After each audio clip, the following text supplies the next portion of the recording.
కోపాన్ని తగ్గించుకోవడం ఎలా? కోపం అంటే మనకున్నటువంటి ఎక్స్‌పెక్టేషన్స్‌కి తగ్గట్టుగా పరిస్థితులు లేనప్పుడు, ఆ వ్యక్తులు ప్రవర్తిస్తున్నప్పుడు మనకు తెలియకుండా వచ్చేటువంటి కోపం.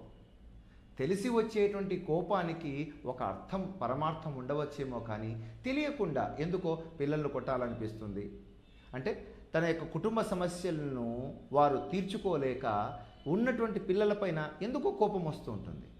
బాస్ పైన కోపాన్ని ప్రదర్శిస్తే ఉన్న పోస్ట్ ఊడిపోతుంది కాబట్టి ఇంటికి వచ్చి ఆ కోపాన్ని చూపిస్తూ ఉంటారు. ఎవరైనా మనల్ని ఈగో హర్ట్ చేసినప్పుడు విపరీతమైన కోపం వస్తుంది. దీన్ని సవరించుకునేటువంటి పద్ధతులు చాలా ఉన్నాయండి యాంగర్ మేనేజ్మెంట్లో. ఎందుకంటే యాంగర్ అనేటువంటిది డేంజర్ కాబట్టి, అణుచుకున్నటువంటి కోపం కూడా మనకు ఎన్నో జబ్బులకు దారితీస్తుంది కాబట్టి, ఈ యాంగర్ను అర్థం చేసుకోవాల్సినటువంటి, కోపాన్ని రీస్క్రిప్ట్ లవ్గా, ప్రేమగా మలుచుకోవాల్సినటువంటి అవసరం ఉంది. దీన్ని ఎలా అంటే, మీరు ఒక పిల్లో తీసుకొని మీరు దాన్ని కొడుతూ ఉంటూ మీ యొక్క కోపాన్ని ప్రదర్శిస్తూ ఉన్నారనుకోండి. దాన్ని కొడుతూ ఉన్నప్పుడు మీలోని కోపమంతా క్రమక్రమంగా ఒక 20-30 మినిట్స్లో ప్రేమగా మారుతుంది. ఇలా ప్రేమగా మారినప్పుడు ఎటువంటి కోపాన్ని కలిగించేటువంటి సందర్భాలు వచ్చినప్పటికీ కోపంకు బదులుగా ప్రేమ అనేటువంటిది మీరు ప్రదర్శించడం అలవాటు అవుతుంది. ఇక రెండవది టైమ్ అవుట్ ప్రిన్సిపల్ అనేటువంటిది ఉంది.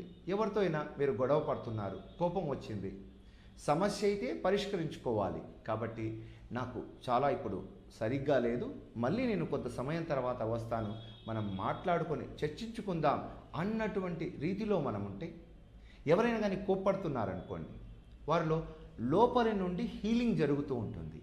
ఇలా హీలింగ్ జరిగేటువంటి, స్వస్థపడడం అనేటువంటిది జరుగుతుంది అని మీరు అనుకుంటే మీరు త్వరగా రియాక్ట్ కారు.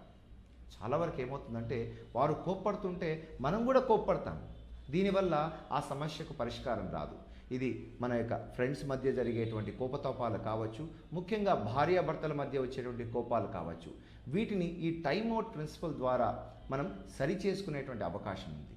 ఇక మూడవది, ఈ కోపాన్ని మీరు ఏం చేస్తారంటే, మీరు ఒంటరిగా ఉన్నప్పుడు గదికి మీరు గడియ పెట్టుకొనేసి గట్టిగా మీలో ఉన్నటువంటి ఆ భావావేశాలంతా బయటికి వ్యక్తం చేయండి. ఇలా చేస్తుంటే కూడా కోపం తగ్గేటువంటి పరిస్థితులు ఉంటాయి. అయితే కోపాన్ని ట్రీట్ చేయడానికి హిప్నాసిస్, ధ్యానం, యోగా అనేటువంటి పద్ధతులను ఆచరించినప్పుడు మనకు మంచి ఫలితాలు కనిపిస్తాయి.